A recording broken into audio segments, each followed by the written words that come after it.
So we have the second full moon of this month. It is a very powerful supermoon, also known as the blue moon. The question is, how does it affect our energies? And what are some of the things we need to know to best navigate through this time? While this portal is open for another 3 to 4 days still, it's very important to know how to align our energies and learn how to protect our energies from any volatile movement or maybe some hiccups or chaos that may happen. But everything happens for a divine reason. And in this video, I want to break down for you 5 things you need to look out for during this full moon. We're going to dive deep into it, but before we get into it, show reel. Hit it.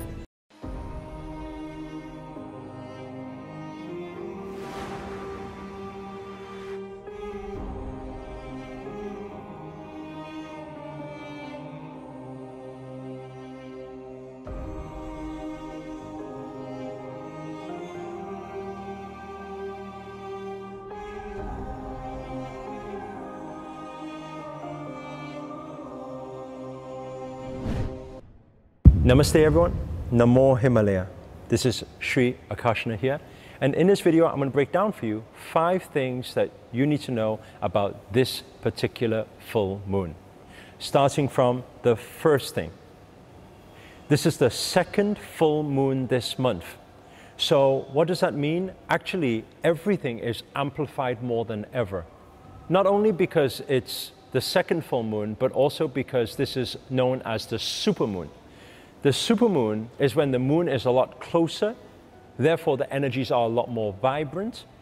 And so, as we always say, the moon's energies affect ocean waves.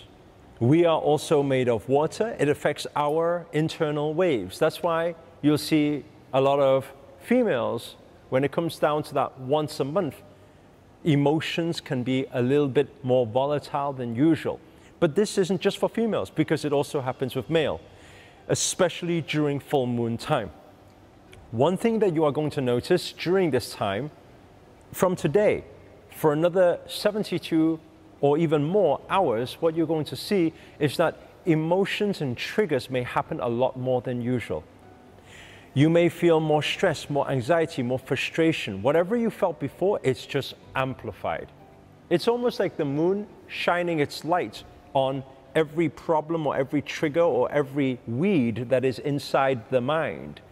All negative beliefs and fears and doubts and insecurities start rising because that light is shining on it. When this happens, it's not just happening to you. It most probably will be happening to everyone around you too. So this is what I'm saying. Over this time, it's highly likely that you will see conversations go a little bit the other way, not the way you want it. You may see some upsets, some disagreements. You may see some arguments. You may see some people triggering you and you don't know why. Or some of you may just feel emotional and you don't even know why it's happening. Right? If you are feeling any of these things or have been feeling any of these things for the past couple of days, do let us know inside the comments. It just helps those that are going through it to be able to relate and not feel like they're alone in this journey. What I recommend for everybody is to keep up with your spiritual practices. Do plenty of breath work. With that breath work, you're able to calm the emotions, because we don't want emotions to be high, because when emotions are high, intelligence is low. So do plenty of breath work to keep the mind calm, keep your emotions at peace. The second thing we need to pay close attention to is that this particular full moon is in Pisces. So what we're going to find here is that your creative spark, your intuitive energies, your ideas, that daring, that flowy mindset or that flowing energy will want to be there. It could be in your career. You feel like you've been doing the same thing over and over. You're ready for some change.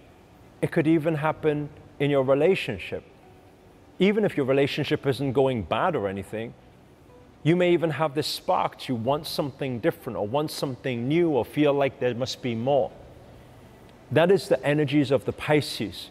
And this powerful, flowy, yet feminine divine energy is for creativity and creating new things. So it's highly likely that new ideas will flow through you during this time.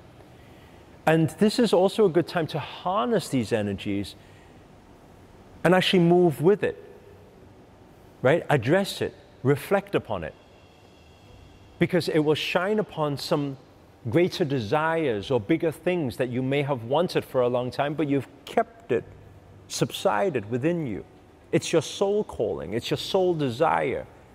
You feel you are worthy and you are worth more. You want more, you deserve more. And so it's going to shine light upon that and make you and help you also with some creativity and some new ideas.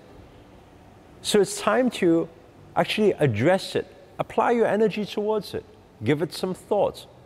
Okay? But don't give it doubt or don't give it fear. Always remember, as a human species, we always fear the unknown. We always fear going into the new and leaving the old. But this just might be the time for you to let the old behind and step into the new you, the most powerful you. Okay? Do let me know again inside the comments if you have been relating to that. You've been getting ideas. You've been feeling you want more to life, right? You want something more exciting, right? You feel that flow and you just want to allow yourself to dance with the universe. That's the second thing. The third thing to pay close attention to is that while full moon is in Pisces, you've also got the opposing sun in Virgo. What does that mean? That's quite interesting because you have two opposing signs. Virgo, right, may want things to be a little bit more grounded. Meanwhile, Pisces is all wanting to have head up in the clouds and get everything. Virgo is wanting that motherly figure, wanting everything to be grounded and taken care of. Wanting things to be protected. Wanting things that will also address that logical mind to try and make sense of everything.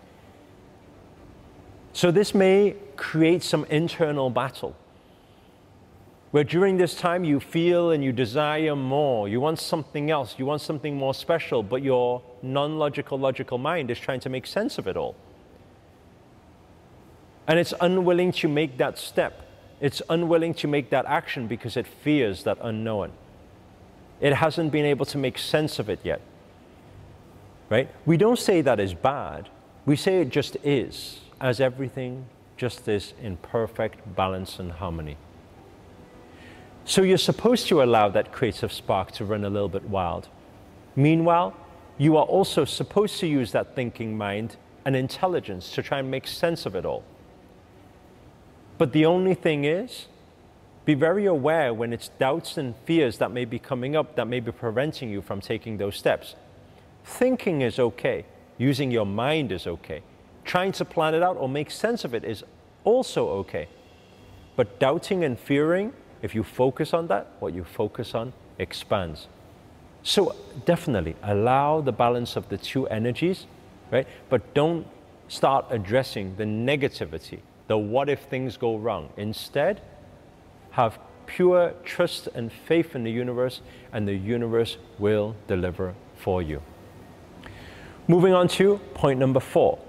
Point number 4 is to understand that meanwhile all of this is happening, we have 6 retrogrades that happened this month, and Mercury, not so long ago, went into retrograde too.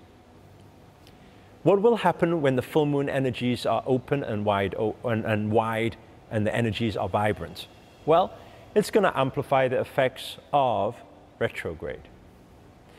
The effects of retrograde could be breakdown in communication problems, right? It could be to do with travel plans, delaying travel plans, more traffic jams than usual, flights being cancelled, problems happening there. It could happen in these different areas and things may be amplified just a little bit more than usual. My recommendation for everybody is to allow for plenty of time for things to happen. Things may be delayed, but arrive just a little bit earlier than you usually will.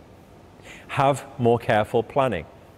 Proofread everything that you do. When you're sending text messages, when you're sending messages and emails, it's very easy during this time to be misunderstood, and that could create problems and triggers. Let me know if you can relate to any of those recently. right? Miscommunication happening and problems stem, and the problem wasn't even that big, but it was made out like a drama queen. This is the full moon's energies that will bring that to you, right? The final thing when it comes to retrograde is it's a lot to do with revisiting the past. So it's highly likely during this time you've had some past encounters that are now messaging you. Maybe an ex of yours, maybe an ex-colleague of yours, right? They reach out to you, maybe an old friend of yours reach out to you out of the blue. Seems like for no reason at all, right? It's very important to give some attention to it. What does it want? For some things, they will provide opportunities for you. For most things, actually, it is probably because those loose ends were not dealt with. The cords weren't cut properly. You didn't go for full conclusion. So if that's the case, it's time to conclude the past. When you conclude the past and you cut the cord, you end the old. And when you clear that space, the full moon knows how to offer those opportunities for the new things to come into your life. The fifth and final thing to look out for during this full moon is a time for cleansing and clearing. When everything stimulates, it's going to bring up a lot of old energies. It's going to bring up a lot of even traumas or past negative experiences and different emotions. Take plenty of time to do cleansing and clearing activities. That could be saging your house. That could be taking your crystals out and putting it under the full moon for cleansing new energies. It could be running all of these things through fresh water. Go take a dive in the sea, right? Go into a river. Allow these natural energies to flow past you, flow through you, and take all of those unwanted energies away and cleanse and clear with the old. Declutter your house. Declutter your space. Declutter your environment. Maybe you're still hanging around with certain people and spending a lot of time with people that no longer serve your further mission, what you represent now in life, right? What you want in your life. And if that's the case, take this as a big sign and a big opportunity to co-create alongside the universe. Don't make the full moon do all the work. You can take some time to start ticking off what are the things in your life that no longer serve you, whether that's space, whether that's people, whether that's jobs, whether that's relationships. It's time to cut the cord and offer closure. Those who do this through this time, while the full moon is nice and vibrant, the full moon will amplify everything. It may create a few hiccups and chaos here and there, but always understand the universe is always working with you, even at times when it doesn't seem like it. So these are the 5 things you must pay close attention to this full moon. Other than that, I'd like to say once again, if you guys have not registered for the satsang yet, it's the first link inside the description. Make sure to register for that. And if you are based in the UAE or Dubai, make sure to try to make it into the center. It'll be nice to see you guys in person too. It's free for everyone to join, whether you are in Dubai or you just want to tune in from another country and you want to tune in via Zoom. It's the first link inside the description. Get your free space now. And I look forward to seeing you guys at the full moon satsang. Other than that, if you enjoyed this video, please do hit the thumbs up, hit the like button, comment below, let us know where you guys have tuned in from. That's always nice to know. And finally, if you're new to this channel and you haven't already, remember to hit that subscribe button and the notifications button next to it. That's a little bell sign, by the way, because this year we're dedicated to making daily videos to hold you accountable to make it your best year yet. But for now, guys, everyone, have a happy full moon. Namaste. Namo Himalaya.